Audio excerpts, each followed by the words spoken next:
Halo pemirsa, kembali lagi bersama saya Katarina Amelia di Wahyu Sore. Komisi Pemberantasan Korupsi mengumumkan status Wakil Menteri Ketenagakerjaan atau Wamenaker Immanuel Ebenezer dalam operasi tangkap tangan atau OTT terkait dugaan pemerasan pengurusan sertifikasi keselamatan dan kesehatan kerja atau K3. Informasi lainnya pemirsa, Wakil Ketua Komisi 3 DPR Ahmad Sahroni buka suara mengenai polemik kenaikan gaji DPR. Ia mengatakan pendapatan anggota Dewan pada akhirnya dikembalikan ke masyarakat melalui berbagai program di daerah pemilihan. Pemirsa, inilah Wahyu Sore selengkapnya. Kepala KCP Bank BUMN Cempaka Putih Jakarta Pusat berinisial IP ditemukan meninggal di Desa Cilangkara, Cikarang. Ia diduga menjadi korban penculikan oleh sekelompok orang yang terlihat oleh CCTV sebuah pusat perbelanjaan.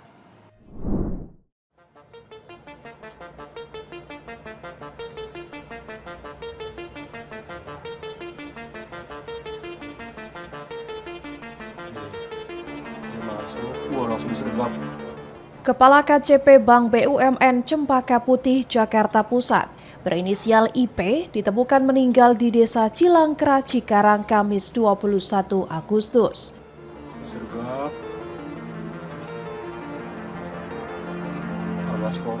Ia diduga menjadi korban penculikan oleh sekelompok orang tak dikenal.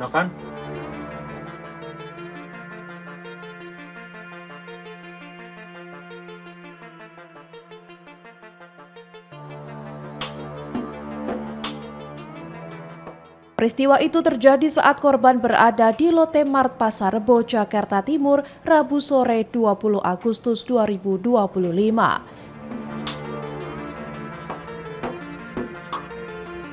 Saat hendak masuk ke mobil pribadinya, korban tiba-tiba dihadang beberapa orang. Langsung disergap. Para pelaku lalu menggiring korban ke mobil putih yang terparkir di samping kendaraannya. Setelah itu korban dibawa kabur meninggalkan area parkir Lotte Mart. Pak Baskoro melihat, Pak Baskoronya ini curiga di sini. Itu Pak Ilham. Nah kan? Keesokan harinya korban ditemukan sudah tidak bernyawa di wilayah Serang Baru, Cikarang. Jenazah kemudian dibawa ke Rumah Sakit Polri Kramat Jati untuk visum dan otopsi.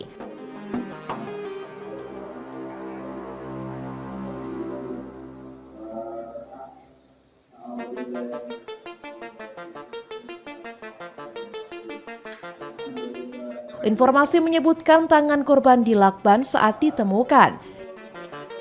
Kepala korban juga ditemukan tertutup plastik hitam. Korban diduga meninggal karena kehabisan napas akibat dibekap dan mengalami penganiayaan dengan benda tumpul.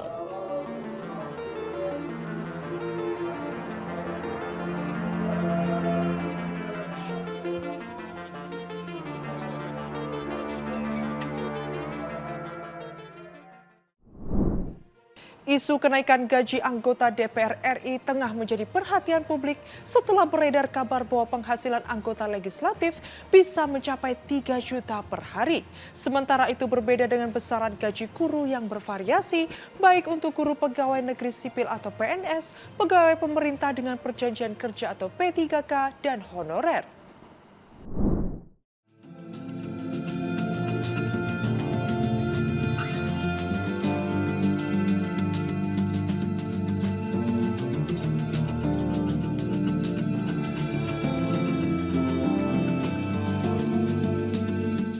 Isu kenaikan gaji anggota DPR RI tengah menjadi perhatian publik setelah beredar kabar bahwa penghasilan anggota legislatif bisa mencapai 3 juta rupiah per hari atau sekitar 100 juta rupiah per bulan. Berdasarkan aturan yang mengatur tentang gaji pokok anggota DPR RI sendiri, diatur dalam Peraturan Pemerintah Nomor 75 Tahun 2000. Untuk anggota DPR RI non-pimpinan, rincian gaji pokok sebesar 4,2 juta rupiah. Tak hanya itu, keuntungan menjadi anggota DPR mendapatkan banyak tunjangan, diantaranya tunjangan suami atau istri sebesar Rp420.000, tunjangan anak Rp168.000. tunjangan uang sidang atau paket sebesar 2 juta rupiah, tunjangan uang jabatan sebesar 9,7 juta rupiah, tunjangan fungsi pengawasan dan anggaran sebesar 3,7 juta rupiah. Selain itu, yang semakin mengejutkan adalah anggota DPR juga mendapatkan tunjangan komunikasi sebesar 15,5 juta rupiah hingga bantuan telepon dan listrik sebesar 7,7 juta rupiah. Sementara itu, berbeda dengan besaran gaji guru bervariasi, baik itu guru pegawai negeri sipil atau PNS, pegawai pemerintah dengan perjanjian kerja atau P3K dan honorer.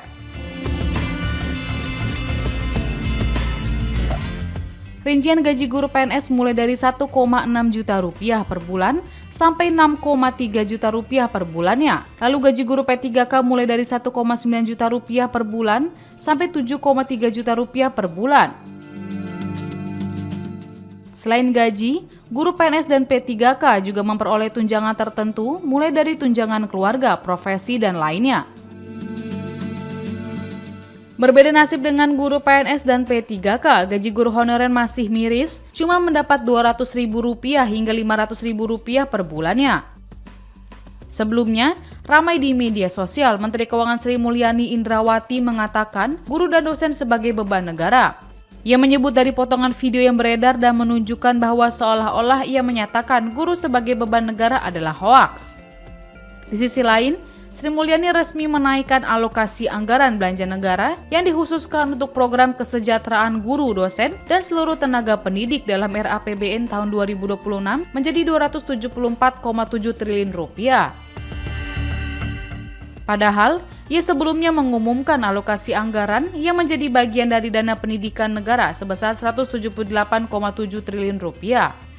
Melihat ketimpangan gaji yang diterima oleh anggota DPR RI dan gaji guru, manakah yang lebih membebani negara?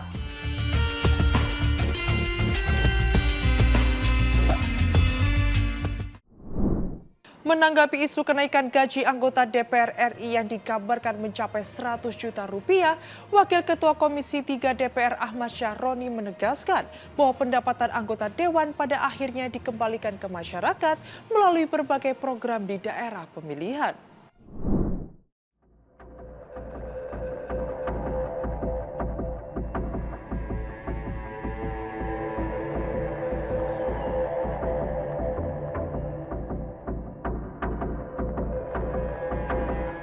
Isu kenaikan gaji anggota DPR RI periode 2024-2029 menjadi 100 juta rupiah belakangan menjadi sorotan. Menjawab isu ini, Wakil Ketua Komisi 3 DPR RI Ahmad Syahroni menegaskan pendapatan yang diterima anggota Dewan pada akhirnya akan dikembalikan ke masyarakat melalui berbagai program dan bantuan di daerah pemilihan atau dapil. Syahroni menjelaskan, seluruh 580 anggota DPR memiliki tanggung jawab menyelesaikan persoalan di dapil masing-masing. Program yang dijalankan oleh masing-masing anggota Dewan juga disesuaikan dengan kebutuhan masyarakat setempat. Syahroni kemudian mencontohkan dapilnya di Jakarta Utara, Jakarta Barat, dan Kepulauan Seribu. Salah satu masalah utama di wilayah itu adalah banjir, maka timnya berfokus membentuk program penanggulangan dan bantuan terkait masalah tersebut. Meski tidak semua anggota DPR mempublikasikan program mereka, Syahroni yakin masyarakat di dapil bisa merasakan manfaatnya. Ia mengibaratkan hal tersebut seperti tangan kanan memberi dan tangan kiri tidak tahu, tapi dampaknya bisa dirasakan. Yang dimana kalau ngomong diruntunin, siapa sih yang nggak punya rasa empati kepada masyarakat? Pasti ada. Cuman kan masing-masing orang anggota DPR tidak pernah melihatkan secara nyata hari-harinya suka memberikan satu bantuan kepada halayak masyarakat. Misalnya kayak gue contoh gitu di dapil, itu tiap hari, tiap minggu, tiap bulan ada. Nah, kegiatan-kegiatan yang sifatnya adalah ada empati kepada masyarakat, bantuan yang nggak perlu dipublikasikan kebanyakan orang. Kan ada orang yang suka publikasi, ada orang yang nggak suka misalnya gitu. Nah, itu rasa empati masyarakat, pejabat publik yaitu DPR memberikan perhatian kepada masyarakat itu. Jadi jangan dilihat karena nilai uangnya fantastis, enggak, itu biasa sebenarnya. Cuman kan ada orang yang nggak senang, gila DPR semau-maunya gitu, dapat duit seenak-enaknya ngelakuin hal, enggak. Kita orang adalah perwakilan yang dinamai adalah pejabat publik yang juga digaji oleh masyarakat, uangnya pasti kembali ke masyarakat. Tanpa perlu dikasih tahu, ini uangnya uang gajian gue kasih ya sama kalian, semua enggak perlu. Jadi tangan kanan memberi, tangan kiri ya diumpetin lah ceritanya.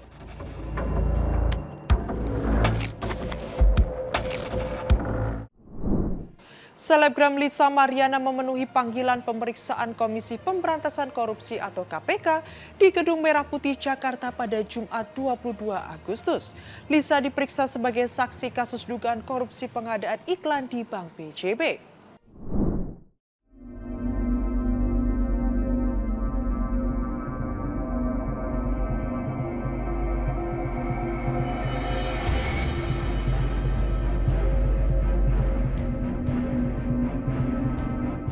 Selebgram Lisa Mariana memenuhi panggilan pemeriksaan KPK di Gedung Merah Putih Jakarta pada Jumat 22 Agustus.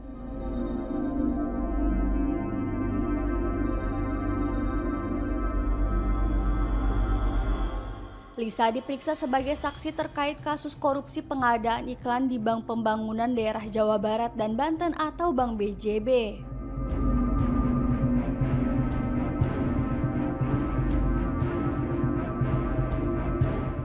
Ia mengaku akan kooperatif untuk menjelaskan ke penyidik KPK.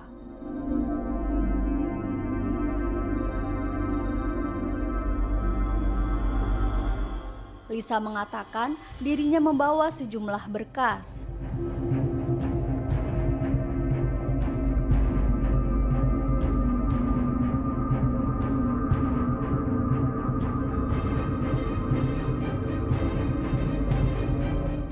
Diketahui, kasus Bank BJB ini terjadi saat Ridwan Kamil menjadi Gubernur Jawa Barat.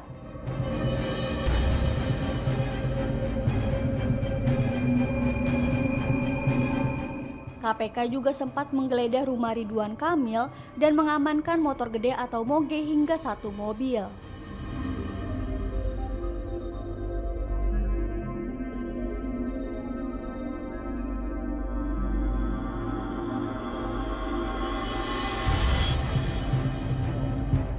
KPK sudah menetapkan 5 orang tersangka dalam kasus tersebut, yakni Yudi Renaldi selaku mantan dirut Bank BJB, Widi Hartono selaku pimpinan divisi Corporate Sekretari Bank BJB, Ikin Asikin Dulmanan, Suhendrik, dan Sophan Jaya Kusuma selaku pihak swasta.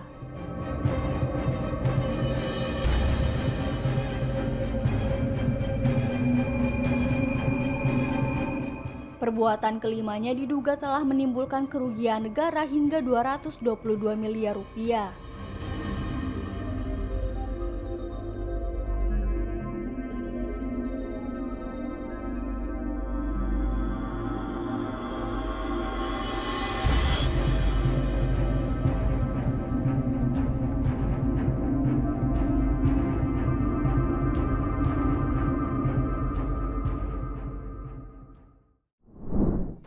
Komisi Pemberantasan Korupsi mengumumkan status Wakil Menteri Ketenagakerjaan atau Wamenaker Immanuel Ebenezer dan 13 orang lain yang ditangkap dalam operasi tangkap tangan atau OTT terkait dugaan pemerasan pengurusan sertifikasi keselamatan dan kesehatan kerja atau K3.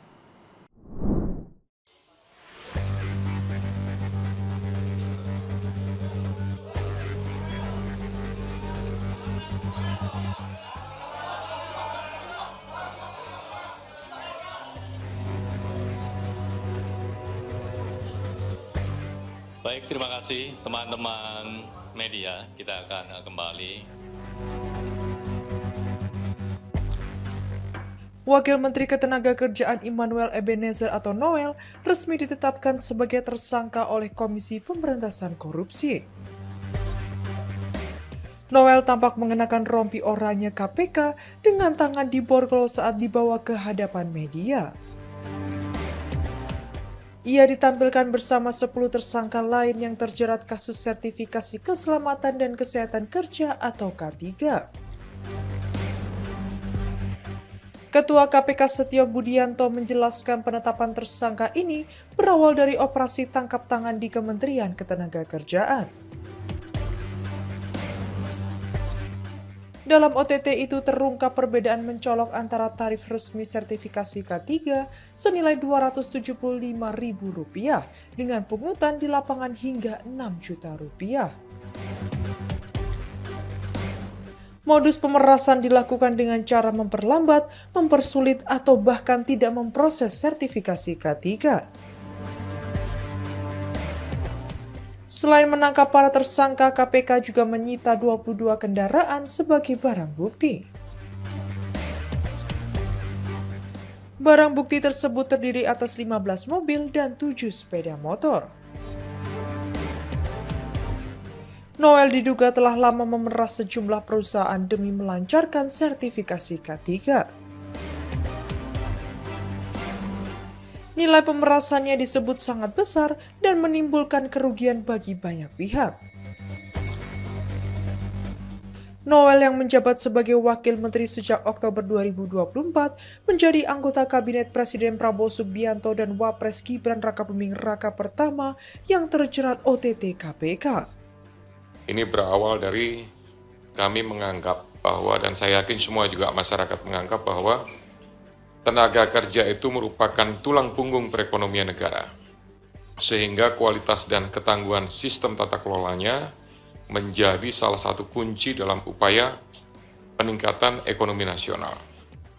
Ironinya, ketika kegiatan tangkap tangan, KPK mengungkap bahwa dari tarif sertifikasi K3 yang sebesar Rp275.000, tapi fakta di lapangan menunjukkan bahwa para pekerja atau buruh harus mengeluarkan biaya hingga Rp6 juta karena adanya tindak pemerasan dengan modus memperlambat, mempersulit, atau bahkan tidak memproses permohonan pembuatan sertifikasi K3 yang tidak membayar lebih tersebut. Perdana Menteri Israel Benjamin Netanyahu menyatakan bahwa Israel akan segera memulai negosiasi pembebasan sandera di Gaza. Netanyahu menambahkan telah menginstruksikan dimulainya negosiasi demi pembebasan semua sandera. אני הגעתי היום לאוגדת עזה כדי לאשר את התוכניות שצה"ל הציג בפניי לשר הביטחון להשתלטות על העיר עזה ולהכרעת החמאס. אני מאוד מעריך את ההתייצבות של חיילי המילואים וכמובן של הצבא הסדיר למען המטרה החיונית הזאת. במקביל אני הנחיתי להתחיל במשא ומתן מיידי על שחרור כל חטופינו Perdana Menteri Israel Benjamin Netanyahu menyatakan bahwa Israel akan segera memulai negosiasi pembebasan sandera di Gaza. Netanyahu juga menegaskan tujuan untuk mengakhiri perang hampir 2 tahun dengan syarat yang dapat diterima Israel. Saat berbicara kepada tentara di Gaza, ia menyebut sudah bertemu para komandan untuk menyetujui rencana merebut kota Gaza dan mengalahkan Hamas. Netanyahu menambahkan telah menginstruksikan dimulainya negosiasi demi pembebasan semua sandera. Militer Israel tetap meningkatkan tekanan terhadap kota Gaza hingga Kamis.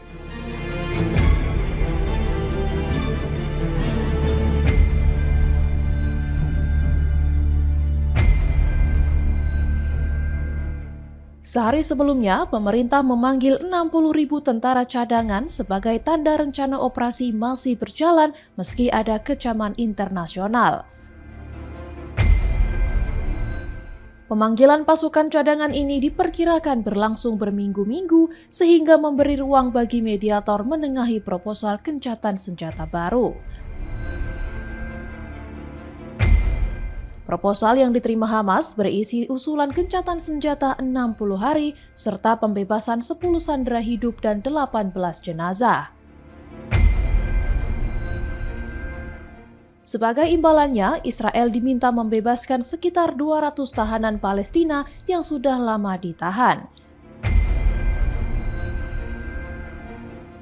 Namun, pemerintah Israel menegaskan seluruh 50 sandera yang masih ditahan di Gaza harus segera dibebaskan. Para pejabat Israel meyakini hanya sekitar 60 sandera yang masih hidup dari jumlah tersebut.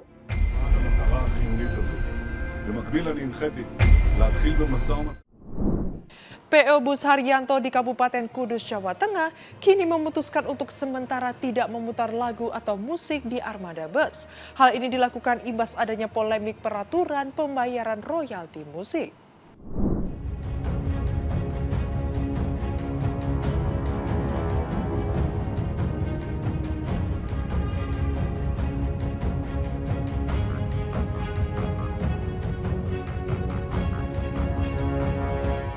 PO Haryanto di Kabupaten Kudus, Jawa Tengah memutuskan untuk sementara tidak memutar lagu atau musik di armada bus.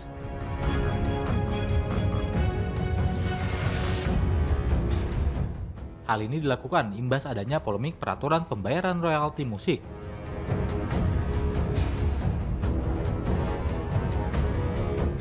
Kini PO Haryanto telah mengeluarkan edaran berisi bahwa kru dilarang memutar musik atau lagu baik dari YouTube, playlist USB, dan media lainnya.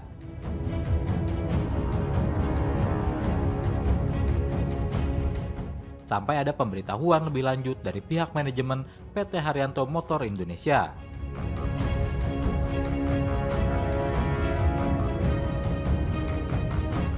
Bagi yang tetap memutar lagu atau musik, apabila ditarik royalti, maka menjadi tanggung jawab kru bus.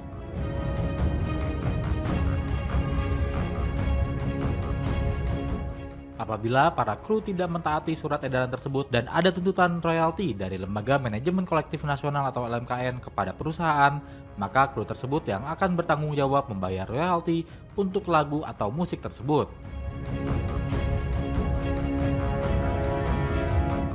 Kepala Operasional Lapangan PO Haryanto, Gustiono mengatakan edaran terkait larangan kru armada memutar musik sepanjang perjalanan resmi diterapkan terhitung sejak Minggu 17 Agustus 2025.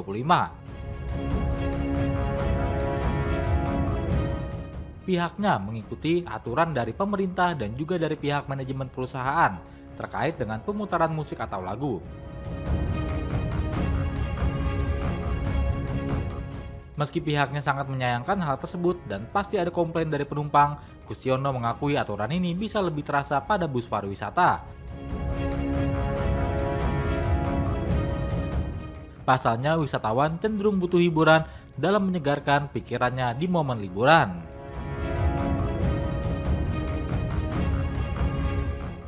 Untuk mengenai alasan itu kita tidak tahu juga, Mas, ya. Tahu-tahu ada edaran untuk tidak menyetel musik gitu aja. Edaran dari mana, Pak? Kita tahunya dari pihak Jakarta, terus pihak tahu-tahu ada surat edaran, terus kita edarkan ke semua bis yang berjalan. Nah, jadi kita tempelin di bis masing-masing di bis. Dalam bentuk lembaran itu kirim. Kita hanya menandatangani dari pihak atasan Pak Haji, menyesuaikan dengan perintah Pak Haji untuk saat ini kita tidak boleh mainkan musik atau nyetel musik-musik. Sampai kapan kalau boleh? Kita belum tahu. Ketika Pak Haji sudah mengatakan oke, bisa dilanjut musik, mungkin kita bisa mulai lagi. Artinya belum ada waktu tertentu. Belum ada waktu, belum ada. Sementara TV yang ada TV kan? Sementara TV kita matikan dulu, off-kan dulu semuanya. Jadi kita tidak mainkan musik sama sekali. Tanpa musik. Tanpa musik, Pak. Ada keluhan dari penumpang? Mungkin penumpang sudah ya 80% sudah tahu lah kondisi dengan adanya royalti, Pak. Jadi penumpang juga tidak menuntut.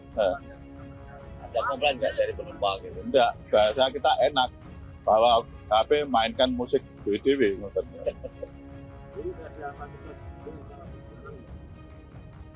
Untuk yang mengenai fasilitas musik kita off-kan dulu. Bagaimana dengan bis pariwisata, Pak? Ya sama juga. Sama ya? Sama. Sudah berjalan berapa hari, Pak? kita mulai minggu. Minggu kemarin. Ya, minggu dengan 17. Dengan adanya tersebut ada penurunan nggak Pak? Mempengaruhi jumlah penumpang nggak? Untuk kebijakan itu kan kita baru mulai Minggu, Senin, Selasa pun belum kan. Jadi kita belum tahu. Tapi pada intinya untuk masalah penumpang tahun ini itu mengalami penurunan, Pak. Semua dunia transportasi. Ya kita tahunya ya faktor pemerintahan yang keadaan kayak gini. Dengan adanya kebijakan ini Pak, mungkin tanggapan dari kalau tanggapan secara perusahaan pribadi saya ya memang kita ikutin aja aturan pemerintah itu. Sangat menyayangkan sekali karena hiburan termasuk dangdut itu kan sangat penumpang ini familiar dengan lagu-lagu di bis itu.